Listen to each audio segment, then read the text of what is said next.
Selamat datang calon relawan Palang Merah Indonesia. Hari ini kami akan menyampaikan materi tentang sejarah Palang Merah Internasional dan Palang Merah Indonesia. Mudah-mudahan Anda nanti setelah menjadi anggota, Anda akan memahami bagaimana kegiatan dan gerakan dari Palang Merah Internasional dan Palang Merah Indonesia. Sejarah Palang Merah Internasional dimulai pada tahun 1959 dengan adanya pertempuran Solferino antara Austria dan Wina.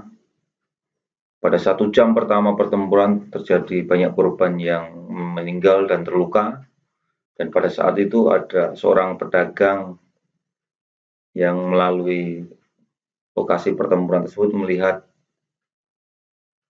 adanya korban yang tidak tertangani.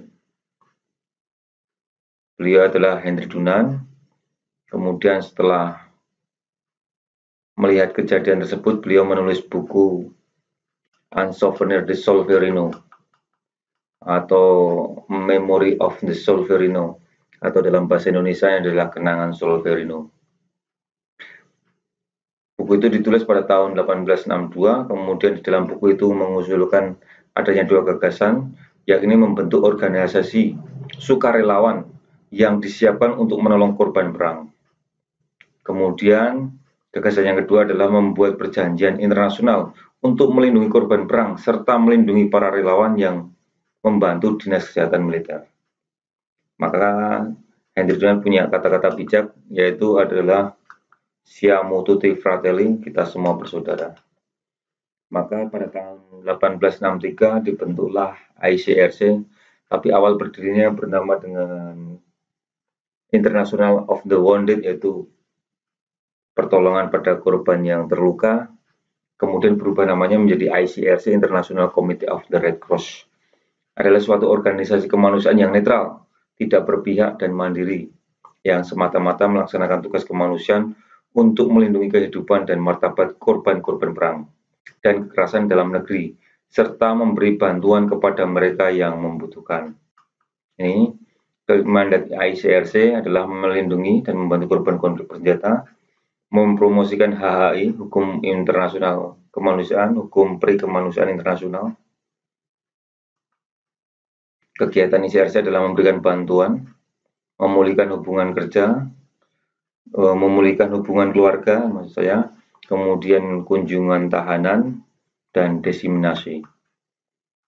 Nah, kemudian orang-orang yang di luar, orang-orang Swiss, karena ICRC ini terbatas, anggotanya 25 orang dan harus warga negara Swiss. Maka orang-orang yang di luar negara Swiss pengen juga berkiprah dalam kegiatan kemanusiaan ini. Karena ada aturan seperti itu, maka didirikanlah yang namanya Liga Perhimpunan Palang Merah yang berdiri pada tahun 1919 di Prancis, China. Dengan ketua pertamanya adalah Henry B. Davidson, yaitu seorang anggota Palang Merah Amerika. Anggota pertamanya adalah Amerika, Jepang, Prancis, Italia, dan Inggris. Tahun 1983 berubah nama menjadi Liga Perhimpunan Palang Merah dan Bulan Sabit Merah. Tahun 1991 nama berubah lagi menjadi Federasi Internasional Perhimpunan Palang Merah dan Bulan Sabit Merah. Ini berfungsi sebagai badan koordinasi antar perhimpunan yang mengkoordinasi negara-negara yang punya lambang-lambang yang mempunyai kegiatan Palang Merah, yang beranggotakan seluruh perhimpunan nasional. Misinya adalah untuk meningkatkan taraf hidup bagi yang membutuhkan dengan memobilisasi kekuatan kemanusiaan. Mandatnya adalah koordinator perhimpunan nasional dalam bantuan bencana alam, teknologi, dan kesehatan. Kegiatannya promosi prinsip dasar dan nilai-nilai kemanusiaan, tanggap bencana, kesiapsiagaan bencana, kesehatan dan perhatian kepada masalah kesehatan masyarakat, kemudian pengembangan kapasitas organisasi. Mandat Perhimpunan Nasional ini membantu pemerintah dalam menyelenggarakan kegiatan kemanusiaan sesuai dengan Konvensi Jeneva, statuta gerakan, dan prinsip dasar gerakan. Yang kedua adalah membantu pemerintah dalam mencegah penyakit menular, promosi kesehatan, mengurangi penderitaan manusia, dengan membantu meningkatkan kesejahteraan sosial dan kesehatan melalui edukasi, pendidikan masyarakat, maupun program kemasyarakatan. Membantu pemerintah dalam melakukan kegiatan tanggap darurat emergensi untuk membantu korban konflik bersenjata sesuai dengan Konvensi Jeneva dan korban bencana alam, serta memberikan bantuan lain dalam situasi darurat selama yang dibutuhkan. Membantu pemerintah dalam diseminasi hukum kemanusiaan internasional dan sosialisasi prinsip dasar dan pencegahan terhadap penyalahgunaan lambang. Ini persyaratan bagi negara-negara yang ingin mendirikan perhimpunan palang merah atau bulan sabit merah di negaranya. Syaratnya adalah didirikan di suatu negara peserta yang mengikuti Konvensi Jeneva 1949 yang meratifikasi, jadi peserta di dalamnya. Kemudian satu-satunya perhimpunan palang merah atau bulan sabit merah nasional di negara tersebut, dan begitu ya. Yang ketiga, diakui oleh pemerintah negara tersebut. Kemudian memakai nama dan lambang palang merah atau bulan sabit merah salah satu dan bersifat mandiri. Prinsip dasar gerakan palang merah dan bulan sabit merah yang pertama itu adalah kemanusiaan, keinginan memberi pertolongan tanpa membedakan korban, baik agamanya, sukunya, warna kulitnya, pokoknya selama namanya manusia maka dibantu. Mencegah dan mengatasi penderitaan sama manusia, menumbuhkan saling pengertian, persahabatan, kerjasama, dan perdamaian abadi bagi sesama manusia. Semua manusia adalah saudara, seperti yang dikatakan Henry Donan tadi, siamo tutti fratelli, bahwa kita semua saudara. Kesamaan, prinsip yang kedua adalah kesamaan. Ini tidak membuat perbedaan atas dasar kebangsaan, ras, agama, atau pandangan politik. Jadi kalau melakukan kegiatan kemanusiaan, semuanya sama perlakuannya. Tujuannya mengurangi penderitaan manusia sesuai dengan kebutuhannya dan mendahulukan keadaan yang paling parah secara proporsional. Ras dan agamamu tidak penting untukku, hanya kenyataan bahwa kamu menderita. Jadi semuanya dianggap sama. Perlakuannya sama, bantuannya sama. Tidak dibeda-bedakan karena kedekatan keluarga, karena agamanya sama, karena satu sukunya. Maka semua manusia sama dalam pelayanannya. Proporsionalitasnya, dan aku akan merawatmu berdasarkan tingkat keparahan penderitaanmu, kata Louis Pasteur. Kenetralan, menjaga kepercayaan dari semua pihak, tidak memihak atau melibatkan diri dalam pertentangan, jadi netral. Kemandirian, membantu pemerintah dalam bidang kemanusiaan, mentaati peraturan negaranya, kemudian selalu menjaga otonomi, sehingga dapat bertindak sejalan dengan prinsip-prinsip gerakan palang merah. Menolak segala jenis campur tangan yang bersifat politis, ideologis, dan atau ekonomis yang dapat mengalihkan kegiatan sebagai tuntutan kemanusiaan. Ini ya, kesukarelaan, gerakan ini bersifat sukarela, tidak didasari oleh keinginan untuk mencari keuntungan apapun, digerakkan oleh komitmen pribadi dan kesetiaan terhadap tujuan kemanusiaan. Prinsip berikutnya adalah kemanusiaan. Dalam satu negara hanya ada satu perhimpunan palang merah dan bulan sabit merah yang terbuka untuk semua orang. Melaksanakan tugas kemanusiaan di seluruh wilayah. Prinsip yang terakhir adalah kesemestaan. Gerakan palang merah, bulan sabit merah bersifat semesta. Kapan saja, di mana saja, setiap saat untuk membantu kemanusiaan. Setiap palang merah negara, perhimpunan nasional mempunyai status yang sederajat serta berbagi hak dan tanggung jawab yang sama dalam menolong sesama manusia. Amal untuk kemanusiaan diberikan kepada siapapun, dimanapun, tidak hanya kepada orang yang mempunyai kedekatan saja. Palang Merah Indonesia. Kita setelah mengetahui Palang Merah Internasional, ICRC, dan Liga Federasi Palang Merah Internasional dan Bulan Sabit Merah, maka kita akan masuk ke dalam sejarah Palang Merah Indonesia. Pada masa penjajahan dulu sebelum Perang Dunia Kedua, pada tanggal 21 Oktober 1873, pemerintah kolonial Belanda sudah mendirikan NERKAI, Nederland Rood Kruis Afdeling India, yaitu Palang Merah Belanda yang ada di Indonesia.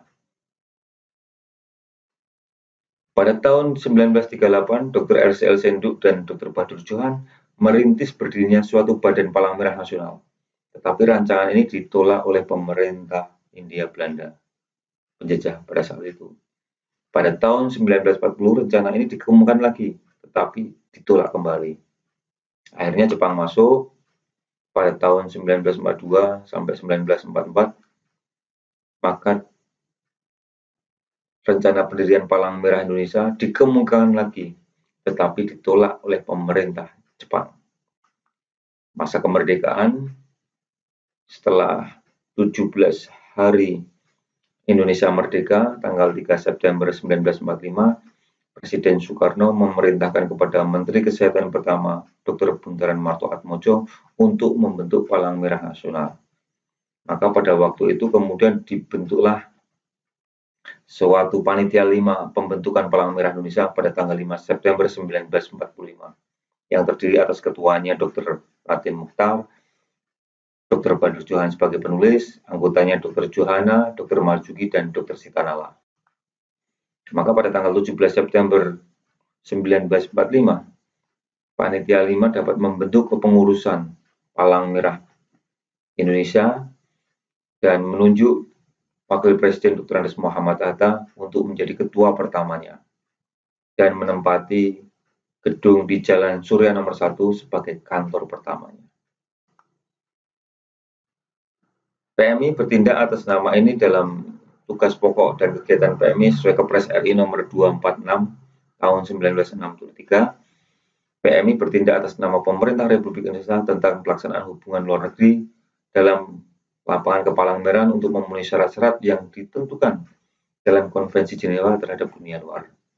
Di samping tugas-tugas yang termaktub pada ayat 1 di atas, PMI mempersiapkan diri untuk dapat melaksanakan tugas-tugas yang baik di dalam negeri maupun di luar negeri dengan tujuan tugas-tugas bantuan pertama pada tiap-tiap bencana alam yang terjadi baik di dalam negeri maupun di luar negeri dengan tujuan mencari ketangkasan-ketangkasan dalam melaksanakan tugas-tugas pada waktu ada perang.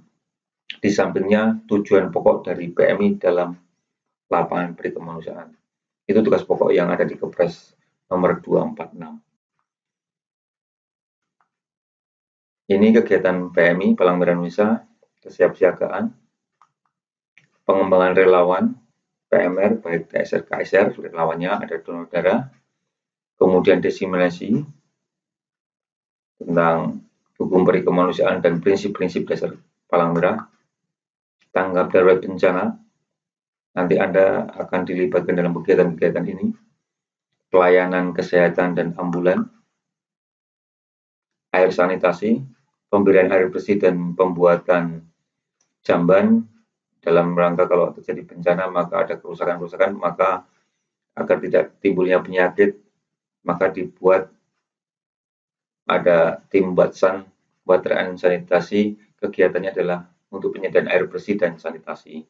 Relief untuk pemberian bantuan, pemulihan hubungan keluarga, jika ada yang terpisah karena bencana perang, maka tugas PMI adalah menghubungkan keluarga yang terpisah. Dukungan psikososial, mereka yang punya masalah setelah terjadi bencana atau kasus terpisahnya keluarganya, mungkin kemudian ada terkena psikonya atau jiwanya dan mentalnya, maka PMI melakukan dukungan psikososial ini agar mereka bisa pulih kembali dan bisa bekerja secara normal dan bisa kembali untuk hidup normal gitu ya. Nanti ada pendampingan di situ kalau nanti teman-teman relawan ada yang berminat di sini bisa untuk menjadi tim PSP psikososial programnya dari PMI. Pengolahan darah dan pengaman darah ini salah satu kemudian tugas PMI.